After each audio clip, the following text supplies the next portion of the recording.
Salut, c'est François, bienvenue dans cette nouvelle émission. Je suis avec Antoine. Aujourd'hui, on va parler d'immobilier et plus précisément donc de crowdlending immobilier. Alors Antoine, qui es-tu, que fais-tu et est-ce que tu peux nous présenter rapidement donc la société pour laquelle tu travailles? Bien sûr. Alors, bonjour François, bonjour à tous. Donc, je me présente, Antoine Tillet. Je suis actuellement responsable du développement et responsable investisseur chez Omunity. Donc, nous sommes une plateforme de crowdfunding immobilier. Donc, on a 4 ans d'existence. Concrètement, en fait, ce qu'on propose chez Omunity, c'est un investissement qui va se faire dans l'immobilier, donc des projets immobiliers concrets, un investissement qui se fait dès 1000 euros. On Oui. propose des projets avec un horizon de placement qui sont entre 12 et 24 mois et qui donnent accès à des rendements entre 8 à 10% annuels, net de frais et avant imposition. Ok, voilà, ça c'était la version courte, merci Antoine. Exactement. Alors ça fait quelques années maintenant que je conseille Community parce que ça va faire peut-être 2 ans que j'ai écrit un article sur le financement participatif et j'avais notamment cité et conseillé Community. Donc rapidement encore une fois, quel est le rôle au final d'Omunity, comment ça fonctionne, parce qu'il y a une question voilà des personnes, des investisseurs, des promoteurs d'Omunity. Exactement. Donc c'est un peu un triangle comme ça. Donc comment Exactement. ça fonctionne et pour toi qui nous écoutes, reste jusqu'à la fin parce qu'on va faire une offre un peu spéciale et je t'en dis pas plus. Alors, concrètement, en fait, comment ça fonctionne? On est parti du constat chez Omunity que les promoteurs immobiliers font face en fait à un resserrement du crédit bancaire, donc ils doivent engager plus de fonds propres dans les opérations immobilières. En ce sens, les promoteurs passaient autrefois par des tours de table d'associés ou bien par des fonds d'investissement privés pour du coup apporter ces fonds propres afin de faire leurs opérations immobilières. Omnity propose d'apporter ces fonds propres, quasi-fonds propres aux promoteurs immobiliers en contrepartie d'une rémunération auprès des investisseurs. Alors concrètement, comment ça se passe? Omnity va démarcher des promoteurs immobiliers ou des promoteurs immobiliers viennent nous rencontrer avec cette problématique de fonds propres. On va dans un premier temps auditer les projets qu'on nous présente. Une fois que, on reviendra par la suite, mais une fois que ces projets passent sous cette batterie de tests, ils sont présentés sur notre plateforme. Les investisseurs qui sont inscrits peuvent du coup prendre part à ces projets. Donc, en premier temps, ils peuvent vérifier les caractéristiques propres de chacun des projets. Et une fois qu'ils prennent part à ces projets, donc ils peuvent investir dès 1000 euros. Ils Mhm. ont du coup un reporting qui est fait suite à leur investissement sur l'avancée du projet. Une fois que celui-ci est terminé, on rembourse leur capital ainsi que les intérêts qui sont propres au projet. Ok, donc en fait traditionnellement c'est en général c'est on se fait financer par la banque ou ses fonds propres. C'est un peu comme un Mhm. particulier qui veut investir en immobilier. Exactement. Et là, on a un troisième financement qui est, comme son nom l'indique, un financement participatif. Voilà, c'est ça, c'est Exactement. c'est la version simple. Alors du coup, on se retrouve avec des projets voilà, à 9, 10%, Mhm. ce qui est assez énorme, surtout comparé au peu de travail que ça demande pour l'investisseur. Alors c'est un peu les questions qui fâchent maintenant. Comment fait Omunity, voilà, pour mettre en avant une telle rentabilité? Alors, ce qu'il faut en fait comprendre, et c'est normal que ça puisse un peu interpeller, c'est ces taux à 9 ou 10% Oui, annuels oui, quand c'est on ça. regarde le livret A qui est à 0,75% à l'année ou d'autres types de placements. Euh, Et même en comparé fait, à d'autres plateformes de financement participatif. oui, bien sûr. Ce qu'il faut comprendre, c'est que les promoteurs immobiliers réalisent des marges qui sont très importantes sur leurs opérations, de l'ordre de 20 à 15%.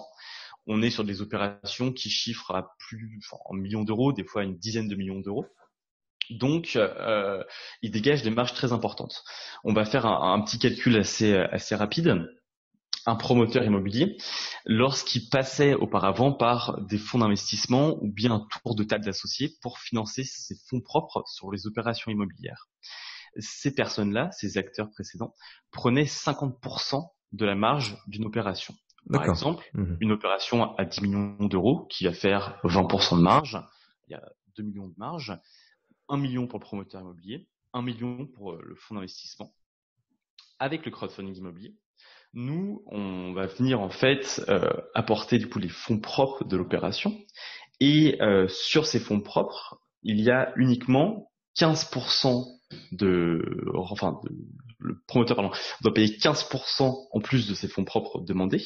Ouais. Donc, en fait, le ratio est plus intéressant pour lui de passer par le crowdfunding immobilier, ça lui coûte moins cher que s'il passe par un associé ou bien un fonds d'investissement qui viendrait du coup lui prendre au moins 50% de la marge de son opération. Ok. Ouais. C'est aussi parce que le financement se fait très en amont, parce qu'après on peut aussi regarder, parce que plus on va dans le projet, plus on se rapproche effectivement où le projet sort de terre, plus normalement la rentabilité diminue. Mais là, c'est aussi parce qu'on est au niveau des promoteurs. Exactement, c'est ça. Alors, sachant aussi, si je dis pas de bêtises, Community, c'est quoi? C'est 5% sur le Oui, projet total, c'est ça? exactement. Nous, on est très transparent sur les frais. Le promoteur immobilier, en fait, va être facturé d'honoraires de la part d'Omnity et ça correspond à 5% des montants à lever. Donc, si le promoteur veut lever 1 million d'euros pour une opération, nous, on va lui facturer du coup 5% sur cette opération. Ok.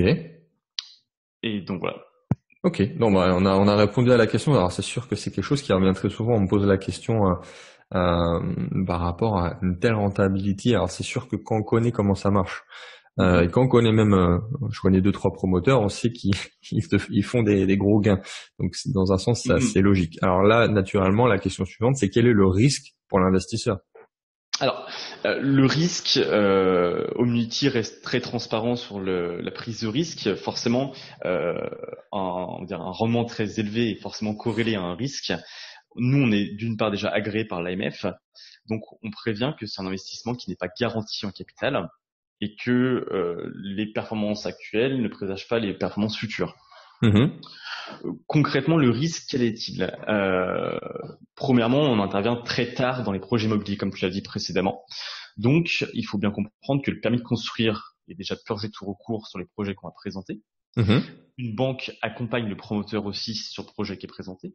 Et enfin, qu'il y a une pré-commercialisation qui est déjà à hauteur de 50%.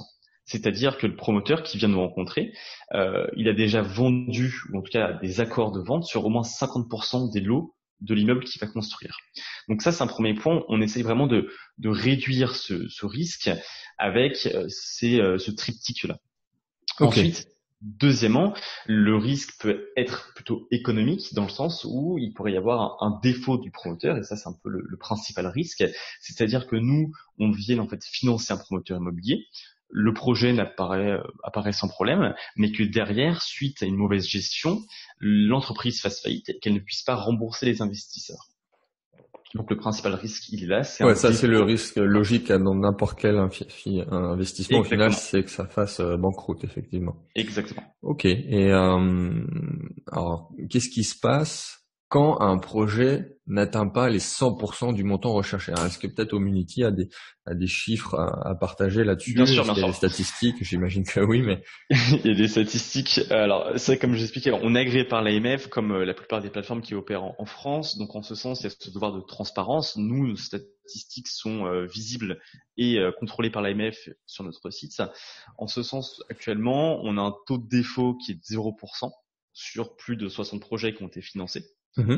Sur plus de 10 sorties positives de projets.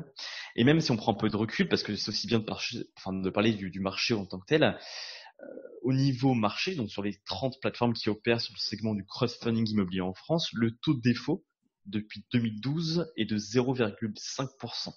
C'est-à-dire qu'il n'y a eu qu'un seul défaut de projet depuis 2012. Donc ça reste relativement faible, relativement bas au regard du marché. Ok, ouais, c'est vraiment aussi le processus qui veut ça, quand même. Il y a déjà une présélection et qu'on n'est pas non plus tout en amont du projet. Exactement. Du coup, on va y venir. Tu me lances un peu sur le sujet, mais exactement. C'est-à-dire que le risque, il est existant. Pour autant, nous, chez Omnity, on a vocation à être dans une logique de qualité de projet et non pas de volume. On pourrait nous reprocher en disant, attendez, vous êtes rémunéré par les promoteurs, vous pouvez du coup faire beaucoup de projets pour gagner beaucoup d'argent. Oui. Alors du coup, comment Omnity sélectionne les projets? Parce que là aussi, moi, ça m'intéresse, même en tant qu'investisseur particulier, pour voir comment Omnity sélectionne les projets et qu'une fois mis sur la plateforme, comment on peut rechercher et voir comment. Bien sûr. Alors nous, c'est vrai, c'est vraiment notre valeur ajoutée en fait à Omnity, hein, c'est vraiment la sélection des projets et le maîtrise de ce risque dont on parlait précédemment. Concrètement, je vais pas revenir sur ce qu'on a déjà parlé, mais c'est déjà on va sélectionner un projet qui présente les trois conditions cumulatives, à savoir un permis de construire qui est purgé de tout recours. On élimine le risque administratif. Déjà 50% de pré-commercialisation, on élimine le risque commercial et qu'il y ait une banque qui accompagne le projet. Donc c'est que la banque aura aussi fait un audit du promoteur en amont. Ensuite, nous, Omnity, on va passer l'entreprise qu'on va venir financer au sein d'une grille de notation. Donc ça, c'est nos équipes qui vont se converger en interne. On va notamment vérifier que l'équipe dirigeante dispose d'un track record qui est plutôt bon, donc avec une compétence technique qui soit suffisante pour gérer une entreprise de promotion immobilière. Ensuite, on va auditer financièrement l'entreprise, vérifier qu'au niveau de ses comptes, il n'y ait pas de soucis. Donc là, on a accès du coup aux liasses fiscales. Dans un troisième point, on va aussi vérifier les encours d'opération, vérifier que l'entreprise ne mette pas la charrue avant les bœufs, qu'elle ne fasse pas trop d'opérations en même temps et qui pourrait du coup augmenter le risque. Et enfin, dernier point, on va vérifier la réputation de l'entreprise dans son petit secteur de marché, dans son activité avec ses partenaires. Une fois qu'on a audité cette entreprise, on va auditer le projet immobilier en tant que tel. On va vérifier que techniquement, il soit réalisable, c'est-à-dire qu'avec les plans de coupe, les plans de masse, avec toutes les données techniques, l'étude des sols et autres, qu'il n'y ait pas de soucis techniques sur le projet en tant que tel. On va ensuite faire une étude de marché, parce que forcément, on préfère financer un projet qui se situe en région parisienne plutôt qu'un projet en plein milieu de la Lozère. Ça reste quand même plutôt logique. On va auditer aussi l'état du marché actuel, quelle est la demande dans l'espace géographique où ce sera fait du coup le projet immobilier. Et une fois en fait que tous ces deux audits sont faits, on a un comité de sélection qui est externe à la société, qui va venir valider ou invalider les projets qu'on lui présente. D'accord, il y a un intermédiaire, une tierce personne qui Exactement. a aussi son mot à dire. Et ces personnes-là ne sont pas rémunérées par Omnity. Et en fait, elles viennent plutôt du monde de la finance ou de la promotion immobilière. C'est-à-dire qu'elles ont un regard d'experts vraiment très pointu sur des sujets assez techniques. Et une fois que le projet a passé tout ce processus de sélection, il est présenté sur la plateforme Omnity et du coup accessible à l'investissement. Pour donner un petit chiffre et conclure sur cette partie, nous sur 100 projets qu'on va venir nous présenter, il n'y en a que 10 qui sont présentés sur la plateforme. Donc il y a vraiment de sélection qui est très poussée et très importante chez Omnity. Ouais. Et il y en a combien à peu près par mois de projets proposés sur le site? Alors, on fait actuellement entre 4 à 8 projets par mois. Donc ça laisse le choix, on va dire, pour les investisseurs se positionner ou non sur un projet qui Oui, c'est aussi important parce qu'il y a certains sites de financement participatif où effectivement les projets partent super vite, à la fois parce qu'il y en a peu ou potentiellement parce que les projets sont pas non plus très gros à financer et ça part très vite. Ouais. Ah, c'est vrai, c'est un petit peu le risque, entre guillemets, alors pas forcément un risque, mais la contrainte des plateformes de financement participatif. On vient financer le développement de promoteurs taille plutôt intermédiaire, donc forcément les tailles des projets à financer ne sont pas forcément très importants. Nous, on est plutôt sur une moyenne de 600 000 euros par projet. Pour autant, on a 12 000 personnes derrière qui souhaitent investir sur la plateforme. Donc, des fois, on est sur des collectes qui vont se réaliser en l'espace de quelques heures, voire des fois quelques minutes, en l'espace de 5 à 10 minutes. C'est la raison pour laquelle, en fait, que nous, on a mis en place un système. 24 heures avant la collecte, les investisseurs sont tenus au courant de l'ouverture d'un prochain projet. Et ils peuvent, en fait, en amont, demander le dossier détaillé du projet afin d'arbitrer eux-mêmes, en fonction de leur stratégie patrimoniale, en fonction de leur stratégie d'investissement, leur prise de part ou non dans le projet qui sera publié. Oui, ça c'est certain. Ça fait peut-être 3 ans que je suis la newsletter d'Omnity. Effectivement, on reçoit bien en temps voulu le projet qui sort avec les caractéristiques. On peut se placer assez rapidement. Oui. Et je crois d'ailleurs que Omnity propose des visites de chantier, c'est ça, pour les différents projets. Ouais, ça c'est pas mal. Ça. Exactement, ça c'est pas mal. C'est-à-dire que nous, en fait, une fois que le projet est financé, On va faire des reporting trimensuels, enfin tous les 3 mois, pardon. Donc nos équipes vont sur place, vérifier, prendre des photos, prendre un peu la température auprès de la société de promotion immobilière qu'on a financée. Et si des investisseurs veulent nous accompagner, nous on fait du coup des visites de chantier ouverts afin que les financeurs puissent voir un petit peu l'avancée des projets. Ok, très bien. Dernière question avant de conclure. Comment ça se passe dans le processus pour l'investisseur? Alors, c'est aussi une question que j'ai assez souvent Bien pour sûr. que qu'une personne puisse se projeter avant d'investir chez Homunity. Comment ça fonctionne? Qu'est-ce que doit fournir la personne? Comment ça marche? Alors, nous, on a voulu en fait simplifier au maximum le processus d'investissement, c'est-à-dire que ça se fait de manière digitale à 100%. Dans un premier temps, l'investisseur va se créer un compte sur une plateforme immobilière, donc Homunity. Elle va devoir transmettre du coup des pièces d'identité, un justificatif de domicile, ça c'est une obligation qui est légale. Par la suite, une fois que son compte est validé, il aura accès à l'ensemble de la plateforme et il pourra voir les projets qui sont en cours de collecte.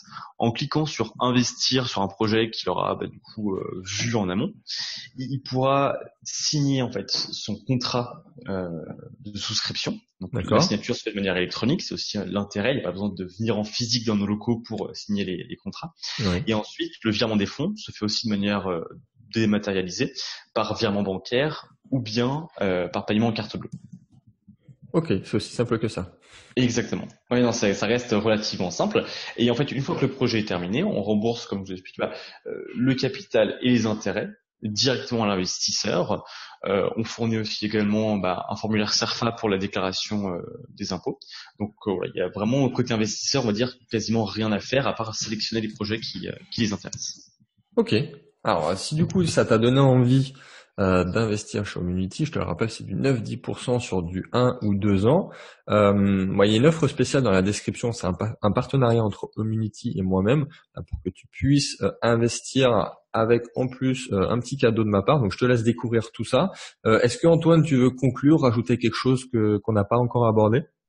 Alors, si je peux juste me permettre, alors c'est du 9 à 10% qui est annuel, et c'est important de rappeler, c'est aussi net de frais. Je pense qu'on pourra conclure là-dessus. Nous, on a une solution qui est entièrement gratuite pour les investisseurs, tant sur la création de votre compte, c'est entièrement gratuit. Il n'y a pas de frais d'entrée, pas de frais de gestion, il n'y a pas de frais de sortie. Nous, on se rémunère uniquement sur les promoteurs. Donc voilà, c'était, je pense, le petit mot de la fin, rappeler que c'est une solution qui est sans frais pour les investisseurs.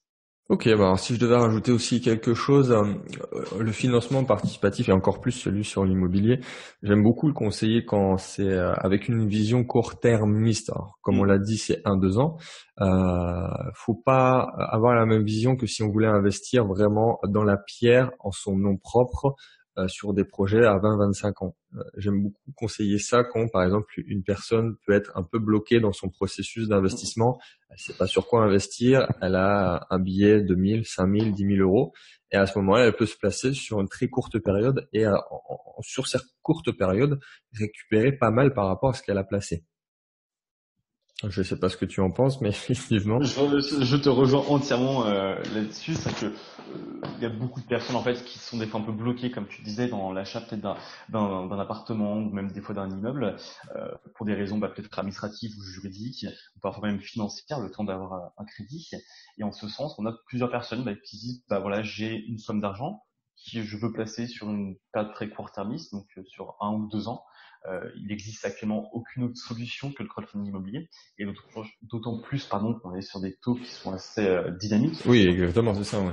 Donc ça rentre dans une logique tout à fait en ce sens. Merci beaucoup Antoine. On se donne rendez-vous pour une prochaine émission bientôt sur un sujet un peu spécial. Ça sera en ligne dans quelques semaines. On t'en dit pas plus encore et on se dit à très vite pour une prochaine émission. Ciao, ciao.